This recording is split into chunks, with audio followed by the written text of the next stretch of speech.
Depuis plusieurs mois, l'image et le nom d'Éric Zemmour saturent notre espace médiatique. Comme une prophétie autoréalisatrice, à grands coups de sondage, parfois faussés, sa montée semble inéluctable. Mais que nous dit le phénomène Zemmour sur l'état de notre société ? D'abord, Zemmour n'est ni un phénomène spontané, ni un phénomène isolé. Il s'inscrit dans un contexte mondial de montée des discours extrémistes, notamment dans les démocraties occidentales. Trump en 2016, la Ligue en Italie en 2018, l'extrême droite aux élections européennes de 2019 ou plus loin de nous, Bolsonaro au Brésil. Avec une forme de banalisation de la progression de ces partis. Alors, comment expliquer cette progression ? Plusieurs crises sont venues affaiblir notre démocratie et peuvent expliquer cette tendance. Premièrement, la crise financière et économique de 2008 qui a bousculé un certain nombre de certitudes économiques et dont la gestion a augmenté le rejet de la construction européenne. Deuxièmement, la crise migratoire de 2015 qui a été exploitée pour matérialiser le discours des partis d'extrême droite, notamment la théorie du grand remplacement théorisée par Renaud Camus. De plus, les attentats qui ont frappé la France ont nourri une défiance à l'endroit de la figure du musulman. Troisièmement, la crise de la représentativité politique, plus difficile à dater, mais qui se traduit par une défiance à l'égard des élites dirigeantes. Plusieurs événements sont venus l'alimenter, comme le non-référendum de 2005, avec le sentiment que le choix des citoyens a été bafoué. Autre exemple, l'alternance au pouvoir de la droite et de la gauche, avec des discours qui ne résonnent plus avec l'expérience quotidienne de nombreux citoyens. Quatrièmement, en quatrième crise, la crise du débat public. Nous sommes dans l'ère du clash et du buzz, nourri par un système médiatique de plus en plus aligné sur le rythme et les pratiques des chaînes d'information en continu, dont les choix éditoriaux s'inscrivent dans une démarche de légitimation des représentations diffusées par l'extrême droite. Le phénomène Zemmour montre aussi l'ancrage de ces idées dans l'espace médiatique et politique. De plus, la quête de respectabilité de l'extrême droite favorise l'émergence d'un courant plus radical encore. Par ailleurs, Zemmour n'hérite pas de l'histoire du Rassemblement national, donc il ne s'encombre pas de la stratégie des diabolisations. En revanche, il revient réellement aux fondamentaux de l'extrême droite française.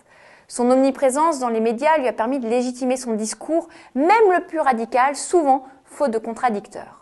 Le phénomène Zemmour s'inscrit plutôt dans une stratégie gramscienne des mouvements nationalistes identitaires et de cercles comme le Grèce ou le Club de l'Horloge et la Nouvelle Droite. Une stratégie simple, infuser des thèmes dans le débat public comme la préférence nationale ou le grand remplacement.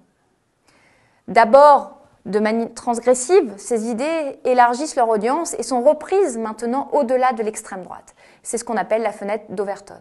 Mener une bataille culturelle avec l'idée de gagner la bataille dans les têtes avant de gagner dans les urnes. Construire une représentation du monde dans laquelle il est possible de se projeter avant de construire un programme. Vision d'une communauté unitaire avec l'idée d'une Europe chrétienne et blanche. Pointer les ennemis intérieurs et extérieurs de la nation. Construire ses propres outils de communication pour diffuser ses idées et se doter d'organes pour former une nouvelle élite capable de prendre les postes clés de la République en cas de victoire. Ainsi, quelles sont les conséquences ? Zemmour pourrait réussir le pari d'un compromis national qu'avait appelé de ses voeux Bruno Magret dans les années 90. Il va réunir derrière lui les composantes les plus radicales de l'extrême droite française, déçues du discours de Marine Le Pen et de sa stratégie de dédiabolisation. Il assume aussi une position plus libérale sur le plan économique, alors que le Rassemblement national est divisé sur cette question économique. Il va réunir les anciens du Grèce, du Club de l'Horloge et les proches de Bruno Magret dans cette idée d'union nationale des droites, ainsi que des militants de la Manif pour tous. Certains abstentionnistes pourraient également se tourner vers lui. Zemmour est l'illustration de la recomposition en cours de l'espace politique à droite. Renforcement d'un courant réactionnaire, avec potentiellement le rapprochement de certains cadres de l'aile conservatrice des Républicains. Mouvement qui est également en cours à l'échelle européenne, avec le cas du Fidesz et d'Orban, qui a notamment quitté le Parti populaire européen. Recomposition du centre-droit, avec un rapprochement de la République en marche de certains cadres républicains, le cas Édouard Philippe par exemple. Donc il est difficile de dire l'impact d'une candidature de Zemmour. Mais une chose est sûre, notre démocratie ne sortira pas indemne de la banalisation de son discours sur la guerre civile.